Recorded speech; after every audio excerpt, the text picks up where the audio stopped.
Pas tout de suite, regarde pas tout de suite la moto. Je sais pas si tu te souviens, j'avais fait une vidéo où je recevais la moto. Je commençais le projet Café Racer. Donc ce que je te propose, je mets un court extrait de cette vidéo pour te remémorer ce que j'avais fait. Ensuite, en musique, le remontage de la moto. Et là, dans moins de 10 minutes, on se retrouve, on débriefe et on la démarre pour la première fois. Ok? À tout de suite.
Vroom, vroom.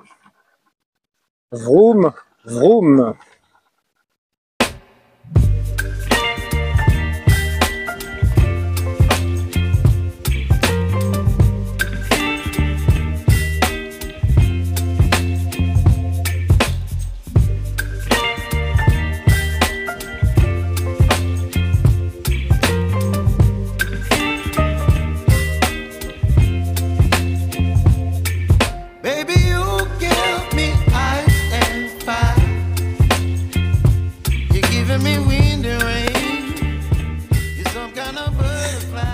Voilà mon gars, c'est pas mal, c'est pas mal. Je suis pas peu fier du résultat, c'est quand même sympa. Mais c'est pas terminé, il reste encore 10 000 choses à faire. C'est pas prêt de rouler, je t'explique tout ça. Bon alors déjà, si tu aimes bien ma vidéo, je t'invite à t'abonner à la chaîne, ça ne te coûte rien, moi ça m'aide énormément, donc je te remercie d'avance. C'est pas prêt de rouler parce que voilà, il y a plein d'ajustements à faire encore, c'est pas terminé. Et le moteur fonctionne pas correctement, il tourne que sur un cylindre, donc un cylindre sur deux, c'est quand même embêtant. Je pense que ça vient de la carburation parce que après l'avoir fait tourner là, j'ai pris les compressions et c'est la même chose des deux côtés. Il y a bien de l'allumage et de l'étincelle des deux côtés. Donc il faudra que je check la carburation. Je me suis pas fait chier, j'avais acheté des carbus sur le bon coin, je les ai mis direct sans rien vérifier. Et hop, on verra si ça marche. On s'en sortira, c'est pas trop grave ça. Et donc plein de trucs encore à modifier, parce que ce projet je l'ai commencé il y a un petit peu moins d'1 an, j'ai avancé, j'ai évolué, entre temps il y a des choses qui me déplaisent ou des choses que j'ai envie d'upgrader, je te montre tout ça en détail. Donc déjà, à commencer, je l'avais dit dans l'autre vidéo, que j'avais fait en anglais, ça vous avait pas trop plu, mais bon, j'ai essayé. Hein. Il va falloir que je me fabrique un carénage pour camoufler tout ça. Beaucoup de gens, je vois sur internet, hein, qui font des café racers, mettent une plaque ou une grille ici. Moi je trouve pas ça beau, souvent c'est mal fini, le truc qui baille à moitié, tu sens que c'est de la bricole.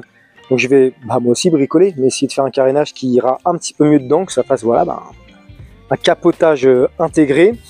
Il y a encore voilà, deux, trois petites choses à modifier là, les platines où reposent les pots d'échappement, c'est les platines d'origine. Sur le coup, je trouvais que c'était une bonne idée. Maintenant, je me dis non, je vais carrément les refaire avec du métal assez épais. Un truc, il faut vraiment que ce soit bien solide comme il faut. Également, la bulle. Je sais pas si j'avais fabriqué l'araignée qui tient la bulle, mais je suis pas certain d'être satisfait. À voir. Je sais pas, je me pose la question. Puis de toute manière, il va falloir que je fasse un petit capot pour cacher tous les fils parce que là, c'est vraiment vilain. J'ai pas envie de teinter la bulle, et de toute manière, quand tu es dedans comme ça, tu les vois, les fils, ça fait dégueulasse. Faut que c'est propre. Sinon, bah voilà, écoute, je suis plutôt content. J'ai intégré des feux à LED, donc on upgrade un petit peu la technologie. J'ai changé le compteur, j'ai mis un compteur digital. Alors, ce truc, il s'allume comme sur la bécane. Hein. Les compteurs s'allumaient, se rétroéclairaient quand tu allumais les feux. Donc j'ai gardé le même principe. J'aurais pu brancher ça directement au Neyman qui est relié à la batterie, nanana, mais je voulais pas me prendre la tête. Tu roules les feux allumés, donc de toute manière, peu importe, quoi. Ça le fait comme ça. Et tout fonctionne. J'ai réussi à brancher l'ancien au nouveau. C'est pas si compliqué que ça en définitive. On s'en sort. Il n'y a que le contour qui, je me pose encore la question comment le brancher. J'ai cru comprendre que quand tu mettais le fil à l'emplacement pour le contour et que tu le reliais à la bobine tout autour comme ça marchait. Non, ça marche pas. J'ai allumé la moto, ça fonctionne pas. Il faudra trouver autre chose, c'est pas grave. Sinon, après tout le reste fonctionne. Voilà, hein, c'est plutôt joli avec son petit feu qui va bien, ses clignotants à LED intégrés. Encore une fois, je peux changer d'idée, je peux en mettre en bout de guidon, je peux en mettre en haut. Moi, j'aime bien comme ça fait discret. Hein. Depuis le début, j'avais choisi ça et pour l'instant, ça me va. Voilà, dans l'ensemble, j'ai fait ça pas trop dégueulasse et de toute manière, ça va encore évoluer cette histoire. C'est pas terminé. Donc clairement, cette bécane n'est pas prête de rouler. Est-ce qu'il faut encore que je termine plein de trucs? Comme on dit souvent, le diable est dans les détails. Moi, tu me connais, si tu regardes ma chaîne, je suis pas trop quelqu'un de détail en général. Là, c'est un projet quand même qui doit être propre parce que cette bécane, je pense la garder très longtemps. C'est un petit peu mon bébé évolutif. Et puis, c'est une bécane de toute manière que je vais faire évoluer dans le temps au fil des envies. Quand j'aurai une idée d'amélioration, peut-être que je remplacerai la coque arrière, peut-être que certains des éléments que je changerai, je ferai des trucs plus solides. Et surtout, bien que je sois jeune permis, et bah, cette moto, la Suzuki GSE 500, je l'adore. Je trouve que c'est vraiment une bécane géniale. Pour plein de choses. Déjà, elle consomme pas, elle coûte rien en assurance, elle coûte rien à l'achat. Tu as de la pièce détachée de partout à chier parce qu'ils en ont vendu des millions. Et elle est très agréable à conduire. Moi, j'ai fait du circuit avec, tu peux faire du road trip avec. Elle va suffisamment vite, 180 max. De toute façon, à 180, vu le gabarit de la mobilette, tu commences à te calmer un petit peu. Mais elle est bien à tous les étages, donc il est probable quand même que je la garde assez longtemps. Voilà, je te raconte un peu ma vie, mais ce sera un petit peu la bécane évolutive. Donc j'ai ma bécane de tous les jours, celle que tu vois, hein, la GSE verte, qui, quand celle-ci roulera vraiment, faudra qu'elle dégage, je peux pas en garder deux. Et voilà, à upgrader, à faire évoluer, donc, mon projet. Puis c'est bien, ça m'apprend plein de choses en définitive. Hein. J'ai appris à changer les pneus de moto moi-même, les équilibrer. Le moteur, bah, je commence déjà à bien mettre le nez dedans, donc ça c'est plus un problème. L'électricité, bon projet à continuer. Donc prochaine vidéo, elle roule, on fait un tour avec et elle sera terminée dans sa phase 1 de terminage, on va dire ça comme ça. Allez, j'espère que ça t'a plu cette vidéo. Ciao les gars, bonne semaine.